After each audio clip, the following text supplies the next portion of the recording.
බුදුරජාණන් වහන්සේ කිජ්ජකූට පර්වතයේ පාමුල සක්මන් කරමින් ඉන්න වෙලාවේ දේවදත්ත ස්වාමින් වහන්සේ විසින් ගලක් පෙරළුවා.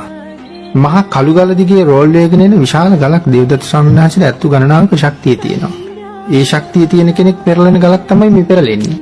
ඒ කළු ගල මගදී තව කළු ගල් දෙකක් පැන නැගලා අතර කරනවා. නමුත් භාග්‍යතුන් වහන්සේ කාරණාව දන්නේ නැහැ.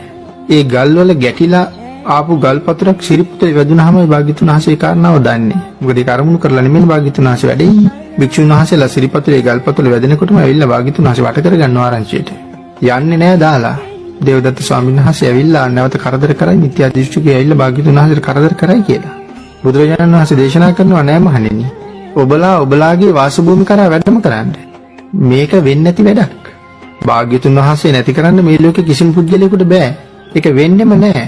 ඒක ගැන බය වෙන්න එපා. ඔබලාගේ වාසභූමි කරා වඩින්න. මොකද බුදුරජාණන් වහන්සේ නැති කරන්න කාටවත් බෑ. භික්ෂුන් වහන්සේලා ඇහුවා භාග්‍යතුන් වහන්සේ 이르දියක් දක්වලාද පෙරලෙන ගල නැවැත්තුවේ කියලා. සඳහන් කළා නෑ කියලා. 이르දියක් දැක්ුවේ නෑ. භාග්‍යතුන් වහන්සේ දන්නෙත් නෑ. එහෙනම් කොහොමද ගල ස්වාමීනි නතර වුනේ මේ මහ කළු ගල මැද්දේ? බුදුරජාණන් වහන්සේ දුන්න උත්තරේ තමයි මහණ මගේ ආරක්ෂාව මම පෙර හදලා තිබුණේ කියලා. මගේ ආරක්ෂාව පෙර හදලා තියෙනවා. ඒ නිසා සඳහන් කරනවා සිද්ධාර්ථ කියන අවදියේ ඉපදුනාට පස්සේ මදුරුවෙකුටවත් විඳින්න බෑ කියලා. ඒ තරම්ම සංසාරේ ප්‍රාණඝාතයෙන් වැළකීමේ ශික්ෂාපදේ රැකලා තිබ්බ හින්දා. ඒ කියන්නේ තමන් අනුන්ගේ ජීවිත විනාශ කරන්නේ නැත්තම් තමන් අකමැති වෙලාවේ කාටවත් තමන්ගේ ජීවිතය විනාශ කරන්නත් බැහැ. එහෙනම් තමන්ගේ පෞද්ගලික ආරක්ෂාව එතන තියෙන්නේ. මේ සිල් ගාව තියෙන්නේ.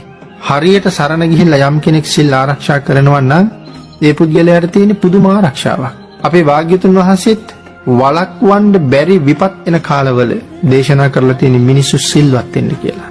ස්වාභාවික විපත් හරි මොනවා හරි වළක්වන්න බැරුව එනවනම් අපිත් මෙරිලා යයි. මේ තෝර මරන්න බෑනේ. අපි අර කියමනක් තියෙන්නේ කාපු මකුණයි නොකාපු මකුණයි ඔක්කොම මරනවා කියලා. නම් මේ ගම් වතුරක් ගලාගෙන ආපුවාම මේ කොටසක් බේරලා කොටසක් අරගෙන යන්න බෑ. ඒ නිසා සීලයේ පිහිටන්න කියලා කිව්වේ මරුණත් බය නැහැ. දුගතියක යන්නේ මරුණා.